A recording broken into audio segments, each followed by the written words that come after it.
On the evening of December 8, 2001, 57-year-old Dr. Robert Schwartz stood in the kitchen of his farmhouse outside of Leesburg, Virginia, stirring strips of pork and vegetables in his frying pan. Robert could hear the rain beating against the windows, and the sound made him feel at peace.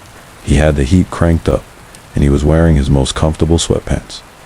There was nowhere he would rather be on a rainy winter night than inside this home, which had been in his wife's family for generations.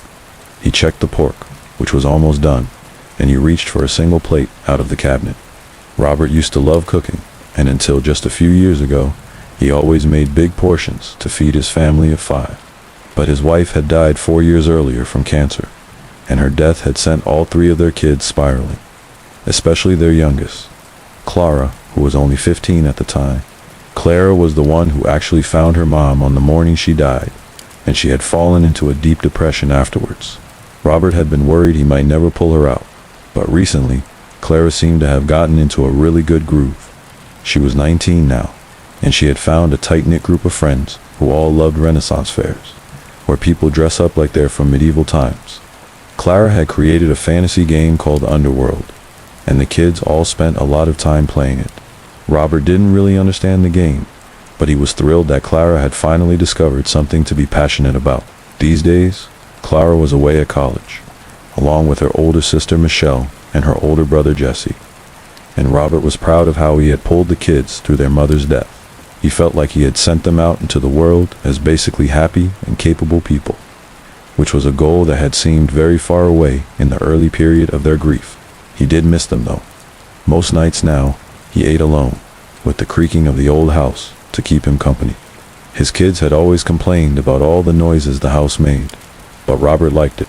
He spent his days working long hours as a biophysicist, studying DNA at a science and technology firm called the Center for Innovative Technology, where the offices and laboratories were white and brightly lit and pretty quiet. Robert loved his work, but the environment was a little sterile for his taste. So coming home to an overgrown farmhouse way out in the woods, where vines grew up the stone walls and the floorboards, squeaked and the nearest neighbors were more than a quarter-mile away, was a nice contrast.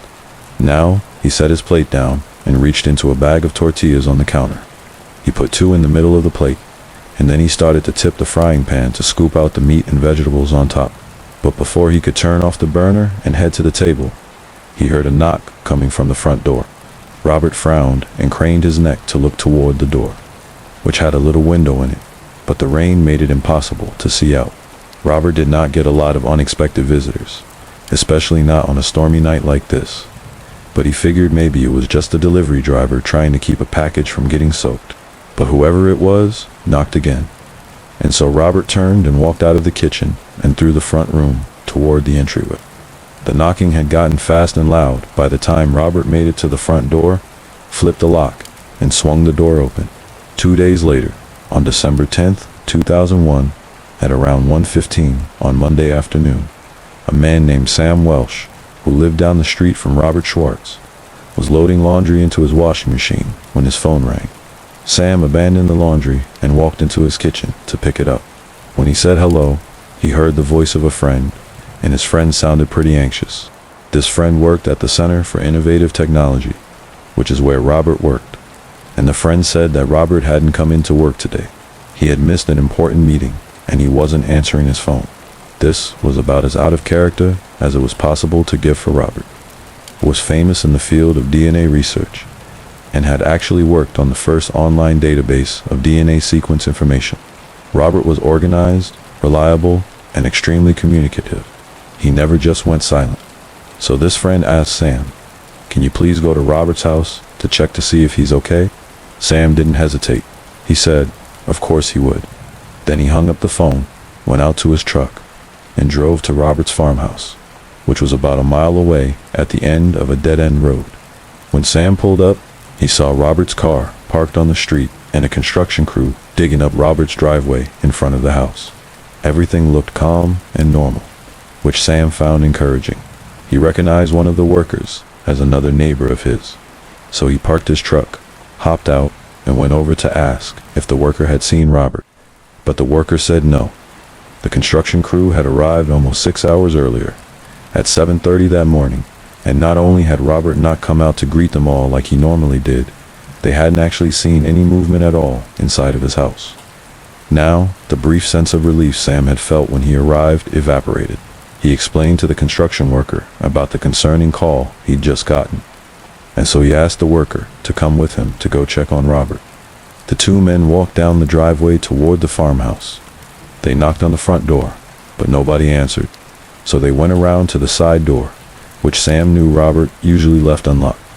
Sam didn't want to just barge in, so when they got to the side door, he first knocked loudly, but again, nobody answered. Sam shot a worried look at the construction worker, and then he tried the knob, and just like he'd expected, the door was unlocked. Sam stepped inside and called out Robert's name, but the house was completely silent, so he took a few halting steps. Ahead of him, he could see the kitchen. Sam called out Robert's name again and took one more step forward, right up to the threshold of the kitchen, and then he froze. For a long second, Sam stood there completely still, not even breathing, with the construction worker a few paces behind him. Then Sam whirled around and gave the worker a shove back towards the door. Sam was so afraid that he could barely think, but he managed to shout one single sentence: "Call the police."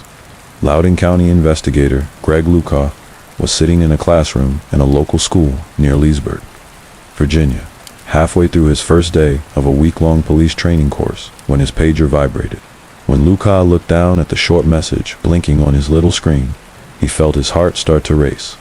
He stood up and gathered his things, told the instructor he was sorry, but he had to go, then speed walked out of the classroom. Luca had only been with the Loudoun County Sheriff's Department for a couple of months. He had originally planned on becoming a firefighter, but training for that position had required that he go to the local police academy. And in the police academy, Luca had realized that he actually preferred the slow puzzle-solving nature of detective work over the fast-paced intensity of firefighting. So he had switched careers entirely and joined the Sheriff's Department. He started off in the crime lab, but he had just transferred to the homicide unit, which was actually why he was taking this class. Now, Investigator Luca pushed open the front door of the school building, where his class was happening, and jogged the rest of the distance to his cruiser.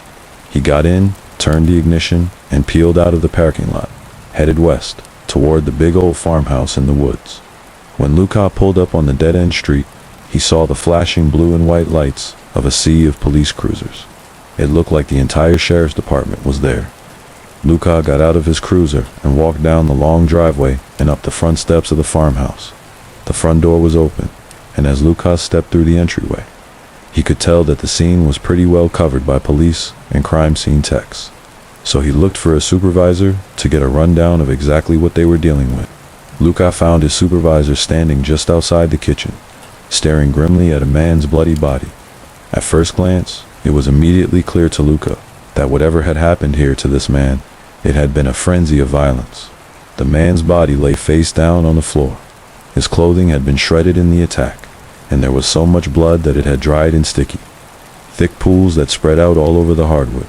Even the bottoms of the man's white socks were bloody, which Luca knew meant there must have been a struggle, because the only way for the bottom of his socks to get that soaked was if he had been bleeding heavily and then stepped in it. Luck's supervisor turned away from the body and brought Luca quickly up to speed. Their victim was Dr. Robert Schwartz, who was a well-known biophysicist, and he had been stabbed to death. It didn't appear to be a robbery, because nothing had been stolen or rifled through, and there was no sign of forced entry, which meant that, very likely, Robert had opened the door to his attacker willingly. Luca knew that a set of facts like this often meant that a murder victim had been targeted by a person they knew, rather than attacked by a random stranger. And the savagery of the stabbing itself supported that theory, because it suggested a highly emotional killer who felt true rage toward the victim. But Luck's supervisor told him there was one more thing, something incredibly bizarre. Whoever had stabbed Dr. Schwartz to death had also carved an X into the back of his neck. Luca told his supervisor that he was going to start canvassing the neighborhood, and his supervisor nodded in agreement.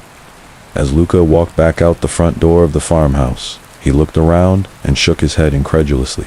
This was a beautiful area. It was up in the mountains, and it was sitting right above a historic little downtown district with nice restaurants. breweries, and coffee shops, and a vibrant art scene. It was very hard to imagine any murder taking place here, let alone some kind of ritual killing that involved a vicious knife attack and a symbol carved into the victim's skin. The nearest house was way down the road, and as Luca reached it and climbed the front steps, he realized he couldn't even see Robert's home from here. This gave him a sinking feeling. He was afraid that the people inside of this house could not have possibly heard anything going on inside of Robert's house, a quarter-mile away. None of the neighbors could have, but Luca knocked anyway, and soon a middle-aged married couple answered, looking concerned. They said they had seen all the commotion, and they asked if everything was okay.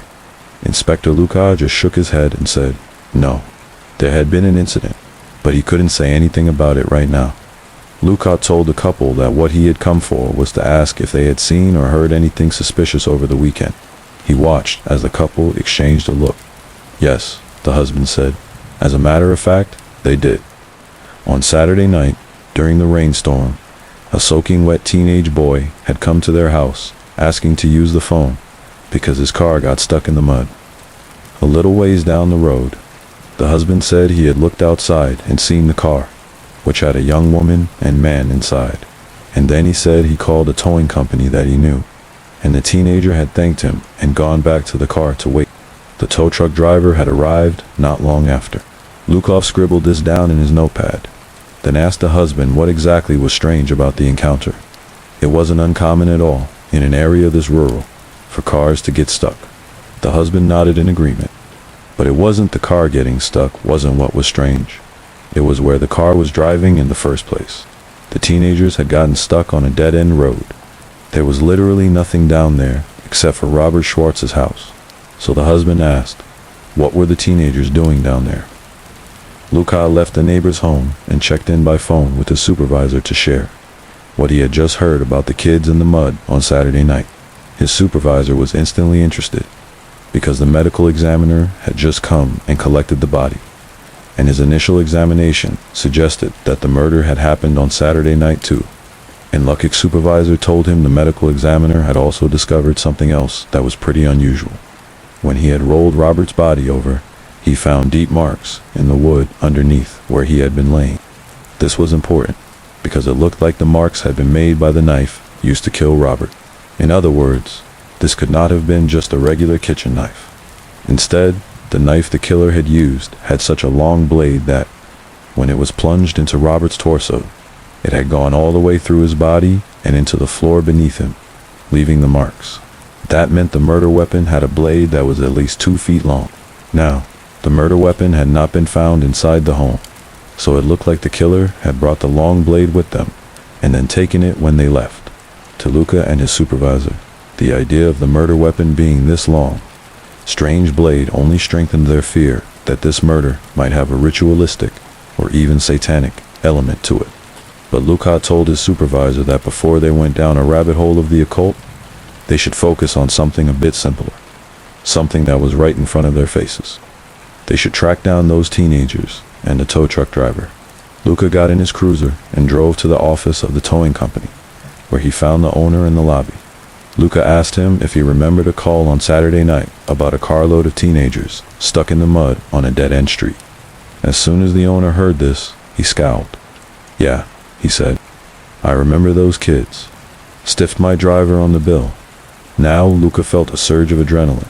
This was the second suspicious thing he learned about the kids and the stuck car. Not only were they driving down a dead-end road they had no business being on, but they ducked out on the towing bill. Now, stiffing the driver was a crime. But Luca wondered if they had done it because they wanted to avoid giving out their real names. Luca asked the owner if he could speak to the driver. The owner said, sure, then disappeared into the back office. A few minutes later, a man in a t-shirt with the towing company's logo on it walked out into the lobby and said he was the one who helped those kids. Luca could see from the man's furrowed brow and darting eyes that he was nervous, like he had something sensitive or upsetting to say. Luca wondered if he was about to break this case open, right here, right now. The tow truck driver gestured for Luca to follow him to the far corner of the lobby, farthest away from the back office where his boss was. When they got there, well out of earshot, the driver started to mumble something about how he'd gone out in the rain and unstuck the car, and the kids had jumped in and taken off without paying. But then he stopped and looked around, like he was making sure they were alone. Once he was satisfied they had real privacy, the driver leaned into Luca and said, "I'll tell you something, but you can't tell my boss." Luca quickly nodded yes, completely desperate for the driver to continue whatever he was about to say. The tow truck driver said slowly, "I lied." The driver explained that the kids did not stiff him on the bill. In fact, they were perfectly nice and polite. They didn't seem upset in any way. They had even gone to an ATM to get cash to pay the bill. The driver had decided to lie about the kids running off, just so he could pocket the cash. At this, Luca felt himself deflate. He could see his theory of teenagers driving around committing crimes and trying to hide their identities slipping away. Luca suppressed an urge to roll his eyes at the tow truck driver and instead promised he wouldn't say anything to the man's boss. He asked if the driver had the kids' names, and the driver said yes. He kept a log of all his jobs, so he had the driver's name and license number. He also remembered the bank they went to for the ATM. Luca scribbled down the information, thanked the tow truck driver, and then went back to headquarters. Back at his desktop computer, Luca looked up the teenage driver, whose name was Michael Foe. He was hoping to discover that this kid was some kind of serious criminal, but instead, he saw a skinny 21-year-old college student with no record. He made a pretty unlikely murder suspect. Luca leaned back, feeling disappointed. His hope for a simple explanation for the murder, instead of an occult ritual, was fading fast. He checked the time and realized it was now mid-afternoon, and he still hadn't talked to the victim's family yet. He decided he would finish running down the final details on the kids in the car the next day. Right now, he had to go find Robert Schwartz's 3 children and tell them that their father had been murdered. The drive to James Madison University in Harrisonburg, Virginia, took about 2 hours, and it was dark by the time Luca pulled onto campus. Both of Robert Schwartz's daughters, his youngest, Clara, and her older sister, Michelle, were students here, and as Luca parked in front of the residence hall, he saw the campus police officer and the university counselor he had contacted to help with the notification waiting for him. They led Luca into the residence hall, up a flight of stairs, and down a hallway to Clara's dorm. The campus police officer knocked and then stepped aside so Luca could lead the conversation. The door opened, and Luca saw a young girl in baggy clothes with stringy brown hair and red bloodshot eyes. It looked like she'd been awake for days, and he suddenly felt for this teenager, whose life he knew he was about to change completely. He introduced himself and told her he had something important to tell her, but that she should sit down first. He watched as Clara nervously backed up and then sat on the edge of her bed. Then Luca took a deep breath and, in a quiet and steady voice, told Clara the news. Her father was dead. For what felt like a very long time, the room was completely silent. Clara stared blankly at Luca for so long that he started to wonder if she'd even understood him. But right before Luca was about to ask her if she was okay, Clara's eyes seemed to snap back into focus, and she finally spoke. She asked, "How did her dad die?" And now Luca hesitated, choosing his words carefully. He knew he had to be mindful about how much he revealed about the crime, even to the victim's closest family members. Everyone was a possible suspect until they were ruled out. So Luca told Clara that her father had been found dead inside his home, and what had happened to him was a question they were investigating. Clara went back to staring blankly. Luca could tell Clara was in some kind of shock, and there was no way he was going to leave her alone. So he asked her to come with him, because now they had to go and tell her sister, Michelle. A few minutes later, Luca stood inside Michelle's dorm room as Michelle screamed the word no over and over again while Clara tried to comfort her. So far, telling the kids had been just as heart-wrenching as Luca had expected. Notifications were one of the hardest parts of his job, especially in a murder, because Luca couldn't just comfort them and leave. Instead, he had to stay and question them, no matter how upset they were. Loach looked at Michelle and Clara and decided that of the two of them, Clara was in much better shape to be interviewed, so he asked her to please step out of the room so he could ask her a few questions. Clara nodded, and Locke led her out into the hallway to a quiet corner near the stairwell, where it felt like they had some privacy. He pulled out his notepad and asked Clara when she last talked to her father. Clara looked down at the floor and shook her head sadly. Friday, she said. They had talked about her coming home for the holidays in a few weeks. Then she paused, and when she spoke again, her voice was almost a whisper. She said that during that last conversation, she and her father had fought. She had a car, but it was back at the farmhouse, and she wanted to bring it to school, but her dad wouldn't let her.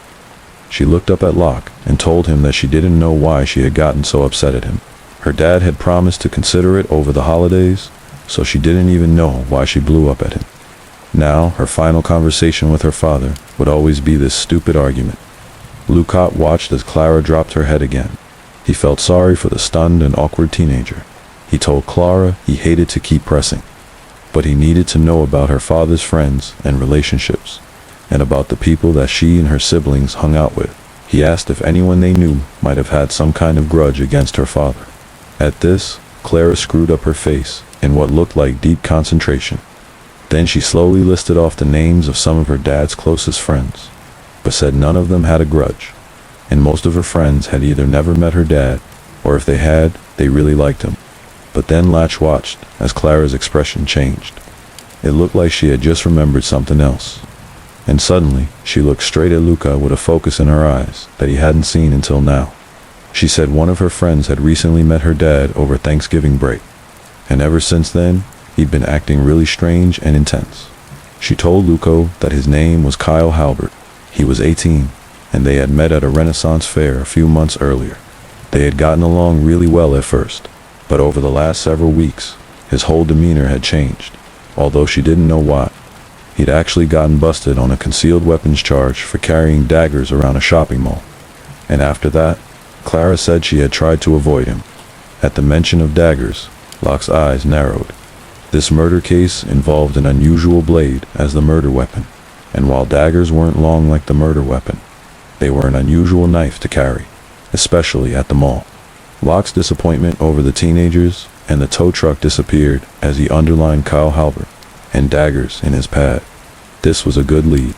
He told Clara they were almost done, and soon she could go back with her sister, and they could tell their brother together. But first, he needed to know the names of Kyle's closest friends. Clara nodded and started listing off names, which Locke wrote down as quickly as he could. But when Clara got to the last name, Locke's pencil froze on the page, because Luca knew he had heard this name before, just a few hours earlier. In fact, when he was standing in the tow truck company lobby, it was Michael Foe, the teenage driver of the stuck car. The next day, December 11th, Luco had Michael picked up by police officers. When he left his house with his girlfriend in the car, officers took both of them to the station, put them in separate rooms, and told them to wait. Someone would be in to question them soon. Meanwhile, Loach executed a search warrant at Michael's house, where police seized a desktop computer, 2 black cloaks, multiple knives, a document about human sacrifice, and a sword with a blade more than 2 feet long, with little flecks of blood still on the metal. That afternoon, when Lucott walked into the interview room where Michael was waiting, he felt like he had a pretty good case. Now, he just needed Michael to talk. And pretty much the second he sat down, Lucott got his wish. Michael Foe and his girlfriend agreed to tell Latch everything they knew. But their story was more bizarre and more horrific than Latch or anyone else had expected.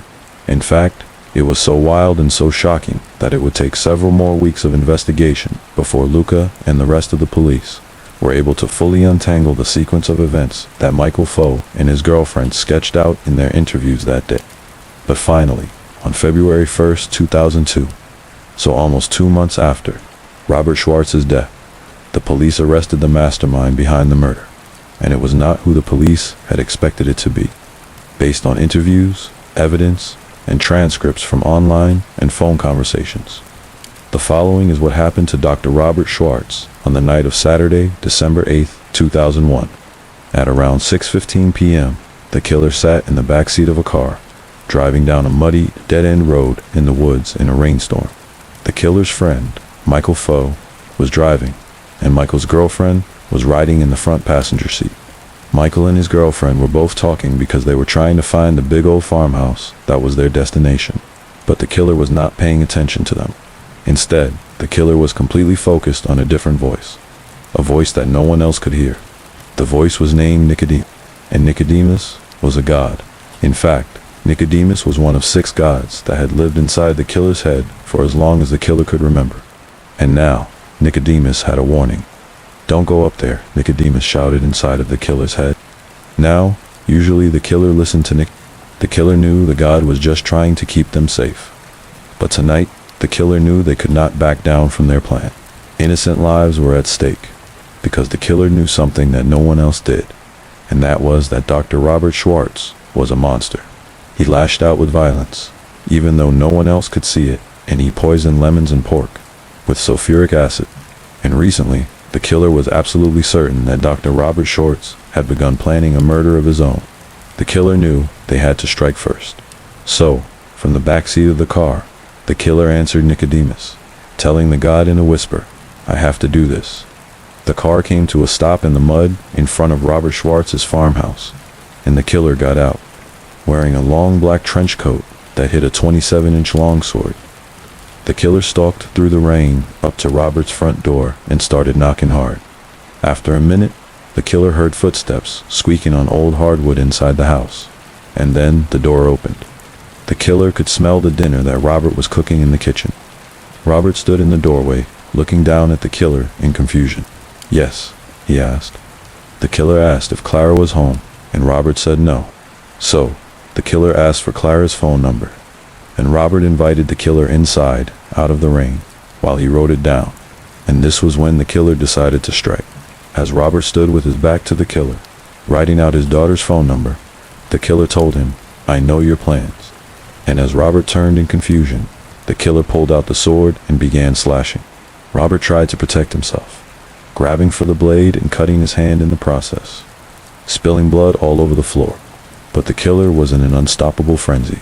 The killer yanked the sword away from Robert and then slashed his stomach. Somehow, Robert stayed standing as the killer swung the sword and sprayed blood across the kitchen. Some of the blood landed in the killer's mouth, and the metallic taste filled the killer with pleasure and adrenaline. The killer slashed Robert over and over, until finally Robert fell, landing face down on the hardwood. Robert wasn't moving anymore, and Nicodemus was screaming at the killer to stop. But the killer couldn't stop. Some of Robert's blood had landed on the hot stove, where it was now sizzling, and the smell filled the air as the killer rammed the sword all the way through Robert's body, over and over again, sinking the tip of the blade into the hardwood beneath Robert. By the time the killer finished, Robert's clothing was shredded, and he had been stabbed more than 30 times. The killer stood over his victim for a minute, and then calmly walked over to the stove to turn off the burner. And then, before he left the house, as a final touch, the killer took the sword and carved an X into the back of Robert's neck. The killer did this because X was the signature of an assassin in the fantasy game that the killer loved. That fantasy game was called Underworld. Underworld had been created by the killer's best friend, and it was the killer's best friend who was the mastermind behind the murder of Robert Schwartz. In the game of Underworld, the mastermind went by the name High Priestess of Chaos, and the killer was called Assassin. But in the real world, the killer's name was Kyle Halbert, and the mastermind's name was Clara Schwartz. Music, it would turn out Robert Schwartz's daughter, Clara, had never come out of her depression after the death of her mother. Instead, she sunk deep into misery and also paranoia, and became convinced that her father was trying to kill her. And when Clara met Kyle Halbert at a Renaissance fair, she found a willing player in her dark fantasy world. Kyle was schizophrenic and bipolar, and he'd grown up in foster care and mental hospitals, totally unable to tell the difference between reality and the voices and visions inside of his head.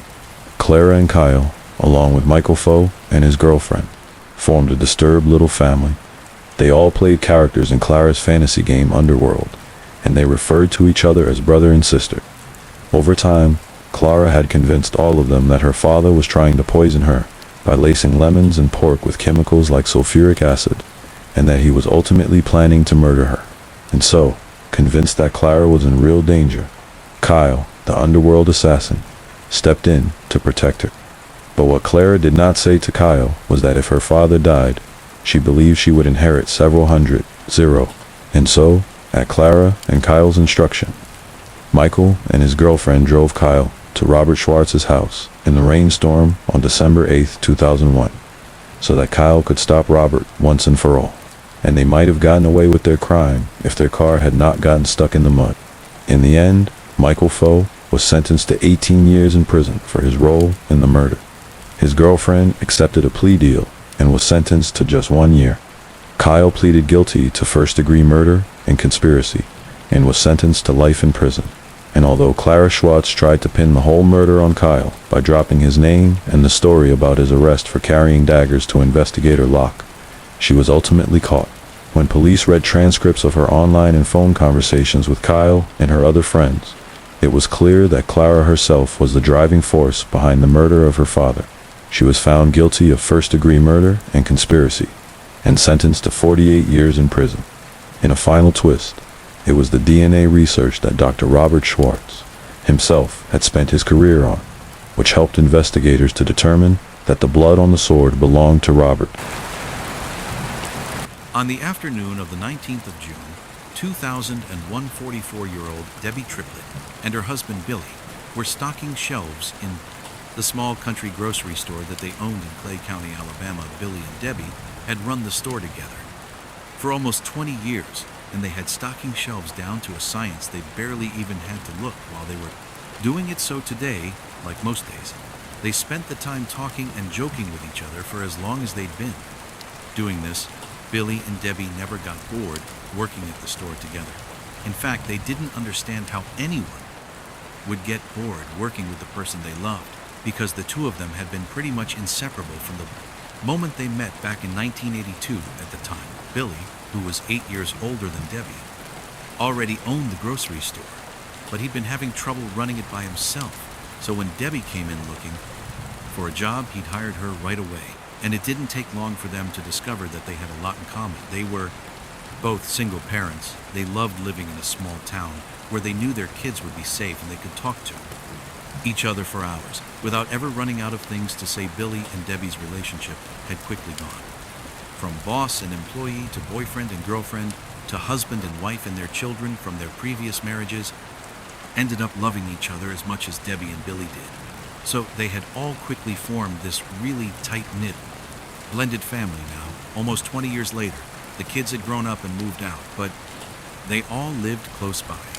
So the blended family was still together in the store. Billy kept stocking the shelves, but Debbie glanced up at the clock hanging over the counter and said that maybe they should call it a day. Billy was supposed to meet up with their son Randy, and if he wanted to do that and still get home in time for the first pitch of the Atlanta Braves, the baseball game, he needed to head out now. Everyone who knew Billy assumed he must have been born in an Atlanta Braves baseball cap because he wore one pretty much every day. They also knew he absolutely hated to miss a Braves game. But today, Billy wasn't sure if he should just take off because he really didn't like the idea of leaving Debbie alone. The store, the couple didn't like to talk about it. But on a night about 3 months earlier, when Billy was closing the store, on his own, 3 men wearing ski masks had burst and duct-taped Billy's mouth, shoved him into the walk-in cooler, and then robbed the cash register. By the time Billy had gotten out of the cooler, the men were long gone, but all he could think was, thank God Debbie was not here. Debbie could see the look of concern on her husband's face, and she told him not to worry. Those robbers had not been seen again. Besides, their daughter Michelle was coming by to keep her company for a while, and then she'd closed the store because she had dinner plans. Billy thought about it for a second, and then said she was right. So he gave Debbie a kiss and said he would see her at home when she was finished with music dinner later that afternoon. Debbie's the daughter Michelle walked into the store, and the 2 women immediately started talking like they were best friends. Debbie had Michelle and her brother Michael with her first husband, but they had treated Billy as their dad since they were young. Just like Billy's son, Randy saw Debbie as his mother still. Debbie shared a bond with Michelle that was special even among the kids. They saw or talked to each other every single day. Time always flew by when it was just the 2 of them, and today at the store was no different. They talked about everything that was going on in their lives, and when Michelle finally caught a glimpse of the clock, she said she needed to head out. But Michelle hesitated. because like Billy, she wanted to make sure her mom would be okay on her own despite Billy and Debbie rarely talking. About the robbery, Michelle and her brothers knew all about it, and they worried about their parents constantly. Debbie said she'd be fine, she could take care of herself, and after all, she'd been closing up the store for 2 decades. Michelle knew better than to argue with her mother, so she told her that she loved her, and then she left. Debbie worked a while longer on her own, then started closing the store. She emptied the cash register and put all the money into a metal lockbox. She turned off the lights and walked outside with the box under her arm. Then she locked the door behind her and climbed into her minivan that was parked out front. And as she drove down the secluded country road outside the store, Debbie felt excited about her dinner plans, and she hoped the Braves were winning so Billy would be in a really good mood when she got home.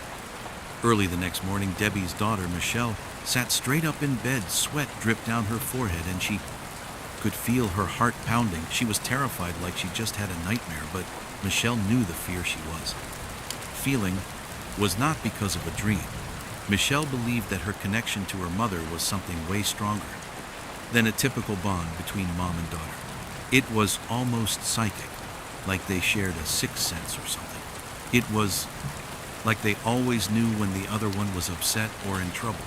And right now, Michelle knew something really bad had happened. She reached over and grabbed her phone off the bedside table and called her mom. When she didn't get an answer, she immediately hung up and called her brother Michael. The second she heard Michael's voice, she said something was wrong with their mom, and since he could get there faster, he needed to get over to her house right away. Michael never doubted the intense connection between his sister and his mom, so he said he was on his way out the door. Michelle hung up the phone, got dressed, and ran out to her car. She sped down the road that cut through most of the small rural towns in Clay County, and then a few minutes later, she turned onto a dirt road that led to her parents' house.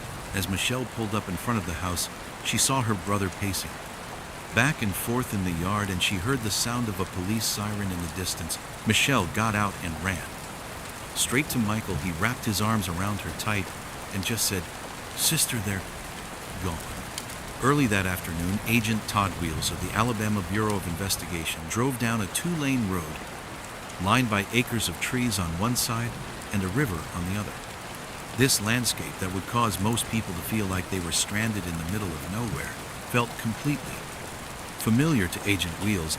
He'd grown up in Clay County, which was not too far from here, so for him, it was like he was coming home. That morning, a call had come into the Bureau from the Clay County Sheriff's Department. County deputies had responded to a 911 call at Debbie and Billy Triplett's house. The second they walked inside, they knew the sheriff's department did not have the resources to handle this case, so they had asked the state police for help. Agent Wheels turned onto a dirt road and slowed down as he approached an old white wooden house that sat on a large piece of land that backed up to dense green woods. County police officers had already set up crime scene tape around the perimeter of the house, and a couple of deputies stood out front with a man and a woman in their 20s. Wheels parked his car and looked out at the man and woman, and he felt his heart sink because he had known both of them since they were little kids. Wheels had grown up in a town not too far from where Michelle, Michael, and their brother Randy lived with their parents, and they had always attended rival schools. So Wheels had seen the entire family at football games, academic competitions, parties, and church functions for most of his life. Wheels took a breath, stepped out of the car, and walked over to Michelle and Michael. He said he hated seeing them under these circumstances, but he needed to look inside the house, and then he would come back out to talk to them. They both nodded like they barely heard what he said, and Wheels ducked under the crime scene tape, put on a pair of gloves, and headed inside. But before he could even take a few steps, he saw Debbie's body lying on the floor. She was surrounded by a huge pool of dried blood, and there was blood spatter all over the walls.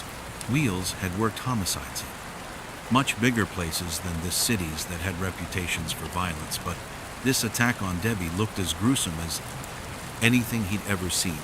He crouched down and found Debbie's purse beside her. He noticed blood stains inside the purse, and it looked like somebody had rifled through it. Wheels thought this could be a sign that this was a robbery gone bad, that somebody had broken in. And then when they heard Debbie come home, they rushed over and killed her. As soon as she walked inside, Wheels left Debbie's body and walked down a short hallway into the family room. And there on the couch, he saw Billy's body covered in blood as well. This was the first reported double homicide in Clay County in over 40 years. And Agent Wheels could not believe he knew the victim's wheels approached Billy's body.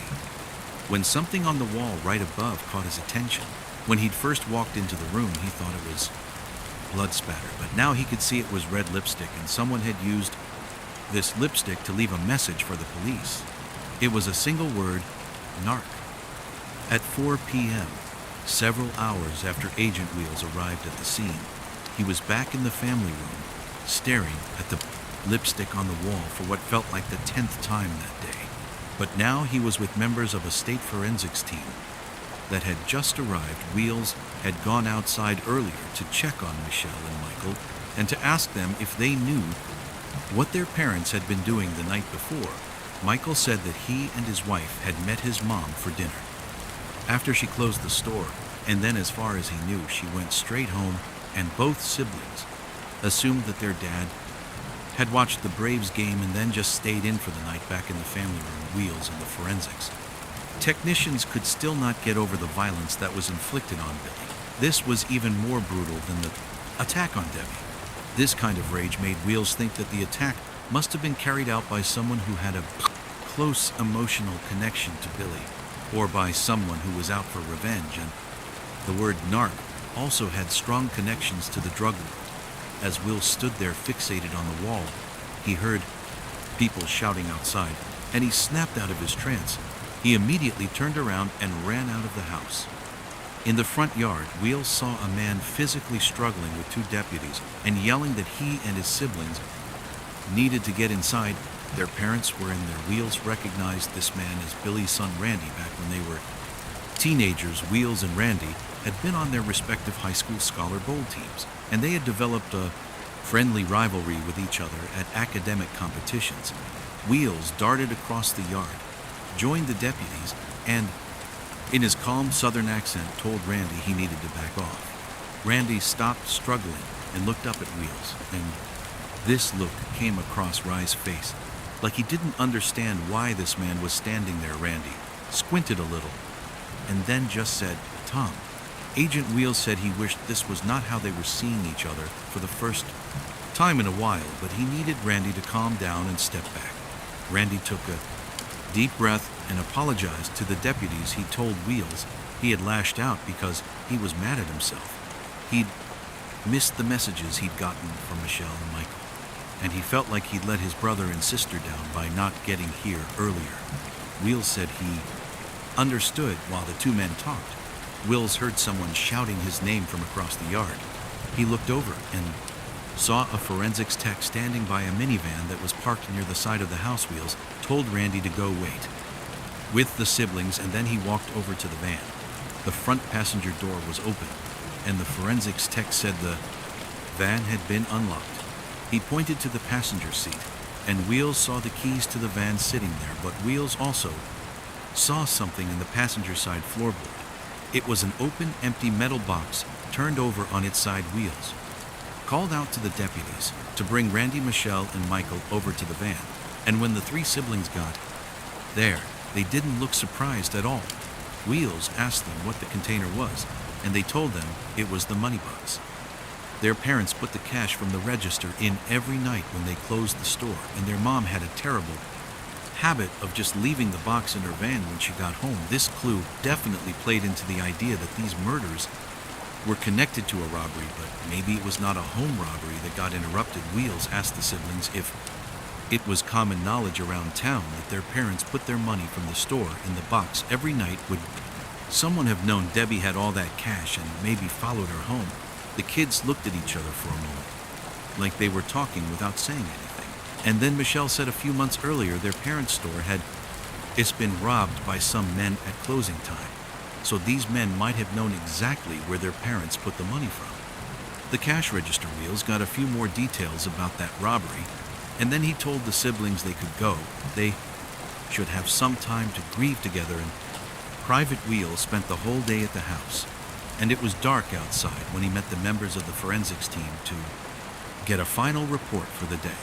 They believed that Debbie and Billy had been killed the previous night. The team had also pulled blood samples from both bodies and from the rooms where they were found, and they had done a thorough sweep of the minivan.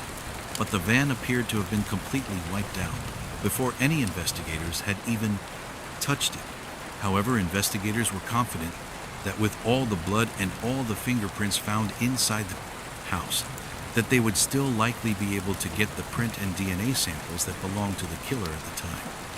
DNA testing in Alabama was still a relatively slow process. It could take several weeks or even months to get results still. Wheels had a lot of faith in DNA testing, so he was willing to be patient. In the meantime, he had two distinct theories about the case. This was either a robbery gone bad, or Billy really had ratted somebody out to the authorities, likely over something having to do with the drug trade. Music. On the 21st of June, so the day after the bodies had been discovered, Agent Wheels followed Michelle into her house, which was just a few miles away from her parents, and they sat down together in the small front room. Wheels spoke in the calm voice he almost always used on the job. He said he didn't want to imply that anybody was lying, but he had met with county police, and they had no record whatsoever of a robbery that took place at Billy and Debbie's store, so Wheels wanted to know what Michelle and her brothers had been talking about. Michelle sighed. She and her brothers were telling the truth. There had been a robbery. Their parents had just never reported it. Wheels looked totally confused by this. Why on earth would they keep something like that to themselves? Michelle laughed a little and said it was stupid, but her dad had been illegally selling wine and beer and even a little moonshine out of the back of the store, and he thought if he reported the robbery, the cops would find out about it. In 2001, Clay County, Alabama was what's known as a dry county. This meant it was illegal to sell any alcohol within county limits. When Agent Wheels heard this news about Billy, he laughed. Just like Michelle had, this was the kind of thing he'd heard about his whole life. Growing up in Clay County, he knew Billy wasn't running some major bootlegging operation like people had done back during Prohibition. Instead, he was most likely just selling booze to his friends and to some people from town. But at the same time, Wheels could not shake the image of the word narc written on the wall above Billy's body. So he told Michelle he was not worried about Billy selling alcohol to his friends, but he needed to know if Billy was selling anything else illegal. Was Billy mixed up in the local drug trade? This question absolutely floored Michelle. She said there was no way her dad was dealing drugs. Wheels listened, and he didn't say anything, but he agreed with her, and not just because he had known Billy and the family. Wheels was familiar with the growing methamphetamine problem in the area, and he knew from working with colleagues in the state narcotics unit that a lot of the drugs were coming in from out of state, and that Billy did not fit the profile of most local meth dealers and users, who were often younger guys who didn't have steady jobs. So Wheels stood up and told Michelle that was all he needed for now.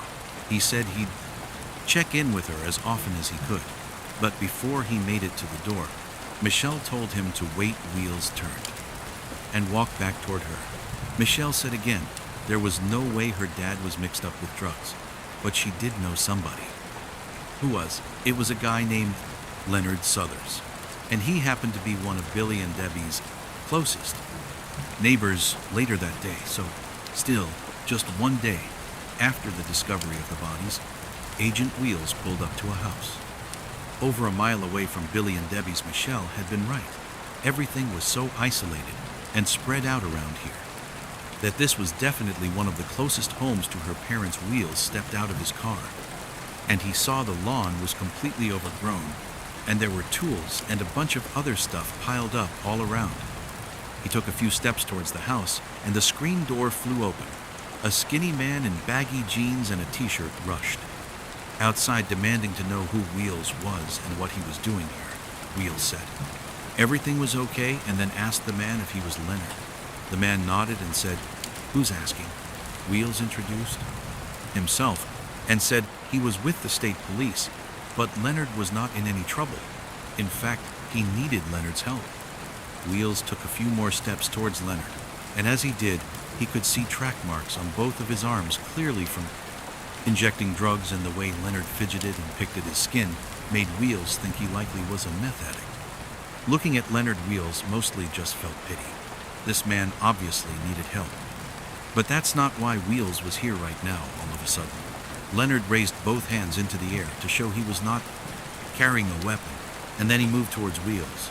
He leaned in really close and then pointed to the trees surrounding his house, and in a hushed voice, he asked if Wheels could see the men up there. Wheels turned and looked up at the trees, and as he did, Leonard started laughing. He said the men were in camouflage, so they were almost invisible. But he knew they were there, and he knew they were men like Wheels agents that the government sent to watch him all the time. As calm as Wheels was, and as genuinely sympathetic as he tried to be, whenever he was working a case, he knew he could change his personality on a dime when he needed to. It was like there was a switch in his head, and in that moment Wheels flipped the switch. He stood up to his full height, raised his voice and said, Leonard was absolutely right. There were agents hiding in the trees, and if Leonard didn't tell him everything he knew about the deaths of Billy and Debbie Triplett, these agents in the trees would swarm. They would take Leonard away, and he would no longer be a free man. Leonard suddenly looked scared, but he quickly said he did want to help. He had heard Billy and Debbie got killed, and he was sad about it. They were nice people, both of them. Wheels flipped the switch again, and his calm voice came back. He told Leonard if he wanted to help, he needed to tell the truth and admit if he had gone over to Billy and Debbie's house to rob them, maybe for drug money. Leonard shook his head. He would never steal from them or try to hurt them. Wheels spoke with Leonard a while longer in the front yard, and by the time he left, he had a primary suspect. Leonard was a drug addict, and he was extremely paranoid. There was even a chance Leonard had convinced himself that his neighbor Billy was going to turn him into the police for buying and using drugs, which in Leonard's mind would make Billy a narc in the days following the murders. Agent Wheels had his team dig into Leonard's background and his history of drug use. Still, Wheels did not want to overlook anything, especially if it was because of a personal bias. He did not believe that Billy or Debbie had any connection to the local drug trade, but he needed to make sure he asked for help from the state narcotics unit, and they said they would search their records to see if Billy or Debbie ever appeared as suspects or informants, or if any agents knew anything about them. In the meantime, Wheels was still waiting on the results of the DNA tests from the blood samples taken at the crime scene, but he did get an update on the fingerprints found throughout the house at this point. All of the prints that had been pulled matched Billy, Debbie, and their kids, who had provided prints to the county police. So investigators figured the killer must have worn gloves, which probably meant they would not find any useful prints on the cash box. Either this was not surprising, but Wheels still got frustrated. The investigation was in its early days, but he had hoped he might get lucky with the fingerprints and find a clear piece of evidence that pointed to the killer. Wheels always felt a real responsibility when investigating a murder to try to bring the killer to justice as quickly as possible, but he knew this case was something different.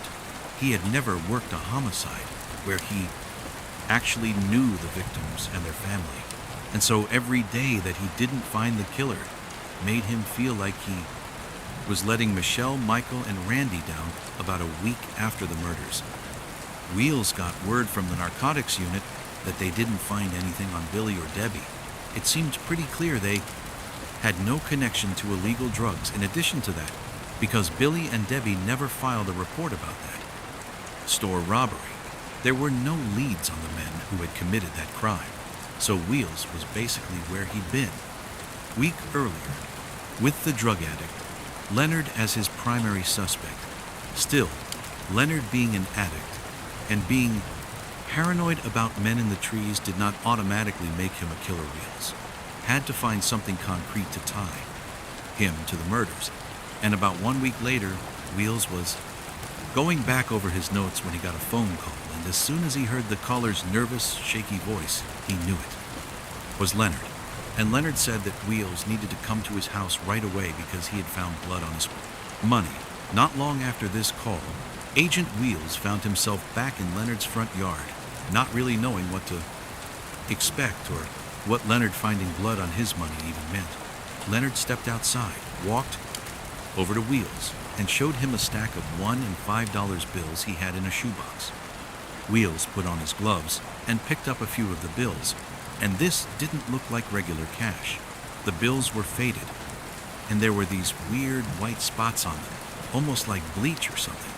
And in that moment, Wheels understood what was going on, and he just stood there dumbfounded for a second because he realized someone had put all of this money in a washing machine. They had literally tried to launder the money.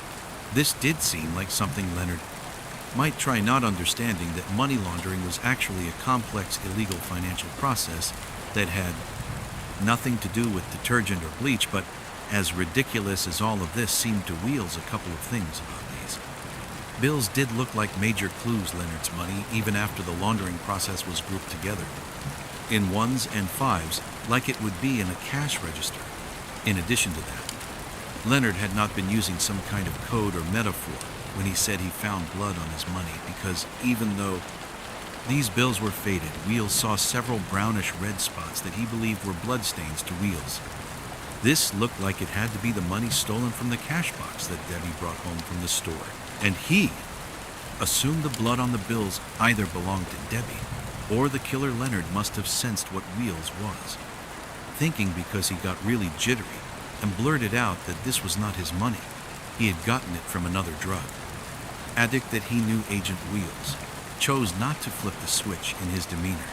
He stayed totally calm and said to Leonard, "Boy, that sounds like a pretty convenient excuse." But Leonard swore he was telling the truth, and he even told Wheels the name of this other drug addict. Wheels said he'd look into it, but he told Leonard he better not leave. Town Wheels confiscated Leonard's cash, bagged it as evidence, and brought it to the county sheriff's station over the Bron. Next few days, Wheels and his team dug into the background of this other drug addict that Leonard had mentioned, and then Wheels brought them in for an interview. At first, when Wheels asked about the night of the murders, he felt like he'd been right about Leonard lying. This interview was not going anywhere. But Wheels shifted his focus, and the interview suddenly took a complete turn. Because when Wheels brought up the money with the blood on it, this drug addict shouted, "That money you got from Leonard, that's my Goodman money." Wheels just sat there. He couldn't even think of what to say next. He had dealt with a lot of different types of criminals over his career, but he had never heard a suspect just shout out something so potentially damning before after the interview was over. Wheels let the drug addict go, but he quickly secured a search warrant for the addict's house, and he had the addict's car impounded. And when forensics experts searched the car, they found a faded, bloody fingerprint on the driver's side. Door handle, the sample was sent off to the state lab for testing, and this time the lab expedited the test, so on July 26th, a little over a month after the murders, Agent Wheels got back those test results, along with the results from the initial DNA samples taken from the house, and Wheels knew he had found Billy and Debbie's killer based on DNA testing, interviews, and evidence found throughout the investigation. The following is a reconstruction of what state police believe happened to Billy and Debbie Triplett on the 19th of June, 2001. That night, the killer quietly walked into Billy and Debbie's kitchen. They could hear the Braves game coming from the television in the family room. The killer opened a drawer and pulled out a sharp knife. They carefully slid the knife into their back pocket and then walked into the family room. Billy sat up on the couch, and the killer immediately started shouting at him. Billy shouted back and was about to get off the couch, but the killer ran across the room and leapt on top of him. They struggled, but the killer pinned Billy down and, without even looking, grabbed something heavy off the coffee table and started wildly slamming it into the side of Billy's head. Blood sprayed on the walls and all over the couch. As Billy stopped moving, the killer got up, drew the knife from their pocket, grabbed Billy, and slit his throat. But the killer didn't stop. They kept digging the knife deeper into Billy's neck, until they had almost decapitated him. Finally, the killer stepped back, walked away, and went to the kitchen. They washed the knife off, rinsed their hands and face, and set out some cleaning supplies.